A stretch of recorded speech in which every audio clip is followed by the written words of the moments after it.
Hi viewers, welcome to Nandini's pantry. இன்னைக்கு நந்தினிஸ் பேண்ட்ரியில் சூப்பராக Chennai set dosa பண்ணலாம். வாங்க அது குயிக்காக பார்க்கலாம். அதுக்கு வந்து ப்ரிப்ரேஷனாக வந்து நம்ம ஃபஸ்ட்டு ஊற போடணும். அதுக்கு நான் வந்து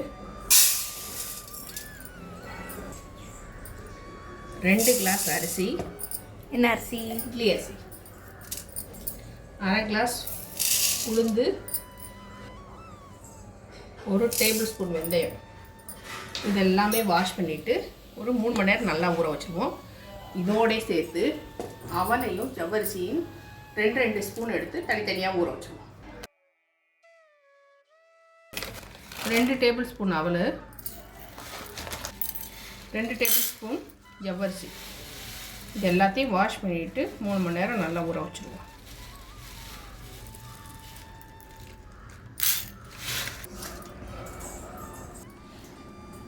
வாஷ் பண்ணியாச்சு. 3 மணி நேரம் ஊறட்டும். 3 மணி நேரம் ஊறினதுக்கப்புறம் உங்களுக்கு அரைக்கும் போது காட்டுறேன். இது இப்போ பார்த்திங்கன்னா நல்லா ஊறிடுச்சு. நம்ம அரைச்சிடலாம். 2 கிளாஸ் போட்டதுனால மிக்சியில் தான் அரைக்க போகிறேன்.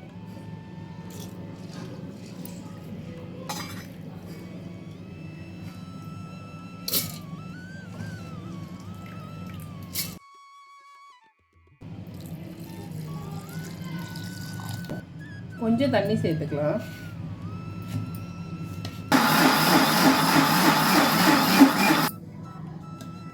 நல்லா அரைச்சாச்சு.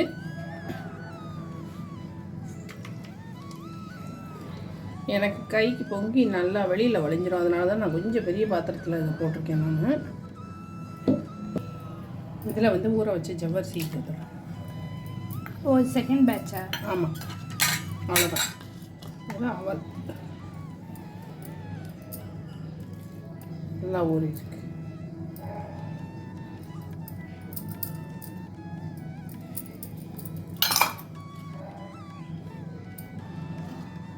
ரெண்டாவது பேட்சு அரைச்சாச்சு. நல்லா பட்டா அரைப்பட்டுருக்கு.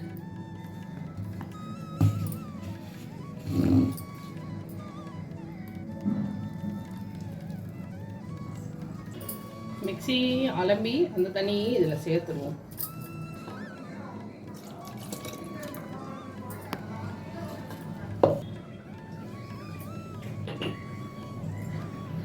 அளவாக உப்பு போட்டு கரைச்சி வச்சுக்கணும். இது வந்து தோசைன்றதுனால கொஞ்சம் தண்ணியாக தான், மிக்ஸி அலம்புன தண்ணியே நான் விட்டுருக்கேன்.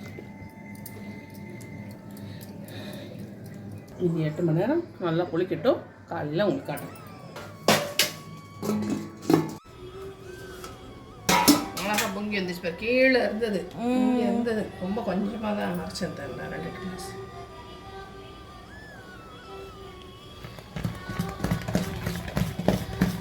செட் தோசைக்கு மாவு ரெடி ஆயிடுச்சு. குளிச்சு நல்லா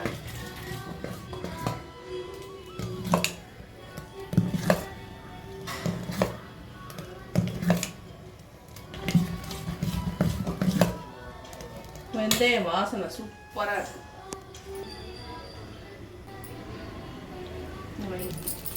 இந்த கல் நல்லா சூடாகும். தோசை வாக்கணுன்றனால இந்த பதம் கரெக்டாக இருக்கும். நம்ம நைட்டு இப்போ எக்ஸ்ட்ரா தண்ணிலாம் விடாத. நைட்டு நம்ம கரைச்சி வச்சோம்ல மிக்ஸியை அலம்பி, அதே இதுதான் சூப்பரான செட் தோசை ரெடியாக இருக்கும். நிமிஷத்தில் நல்லா சூடாயிருக்கும்.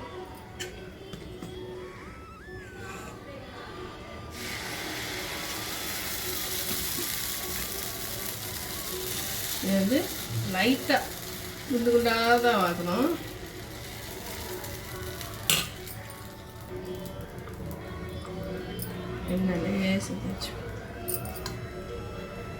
இதை வந்து திருப்பி போடக்கூடாது, அதனால இதை மூடி போட்டுருவோம். மூடி போட்டு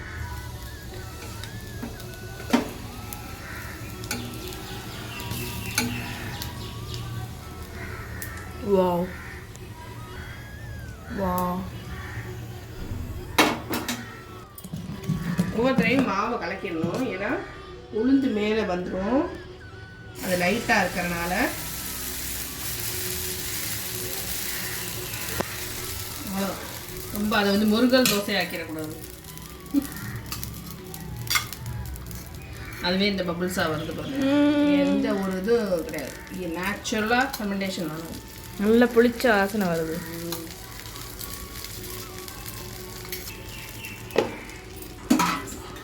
இதே மாதிரி ஒரு 4 தோசை வார்த்து அழகாக அடிக்கிட்டு உங்களுக்கு காட்டுறேன்.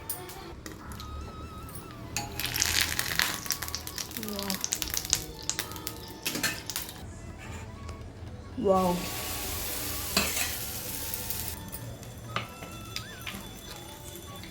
இந்த யம்மியான செட் தோசை உங்களுக்கு கண்டிப்பாக பிடிச்சிருக்குன்னு நம்புறேன். ரெசிபி பிடிச்சிருந்துன்னா லைக் பண்ண மறந்துடாதீங்க. நீங்களும் கண்டிப்பாக ட்ரை பண்ணுங்கள். மறக்காமல் நந்தினிஸ் பட்டே சப்ஸ்கிரைப் பண்ணிடுங்க. தேங்க்ஸ் ஃபார் வாட்சிங். பாய் பாய். எவ்வளோ ஸ்பாஞ்சாக இருக்குன்னு காட்டுறேன். இங்கே பாருங்க, இது எவ்வளோ ஸ்பாஞ்சாக தொட்டோடனே அவ்வளோ சாஃப்டாக இருக்குது. ஈஸியாக பியுது. இது மாதிரி ரப்பர் கூட இல்லை, அதாவது ரப்பர் கூட பூ போல இருக்கு. ஒரு 2 விரல் கூட போதும், அவ்வளோ சாஃப்டாக இருக்குது. கண்டிப்பாக ட்ரை பண்ணி பாருங்கள். பாய். எப்படி இருக்கு? டேஸ்ட் பண்ணி பார்த்து சொல்லலாமா? அடுத்து சட்னியோட சாப்பிட வேண்டியதுதான். அதுதான் வீடியோ முடிக்கிறது வேகமாக. பாய்.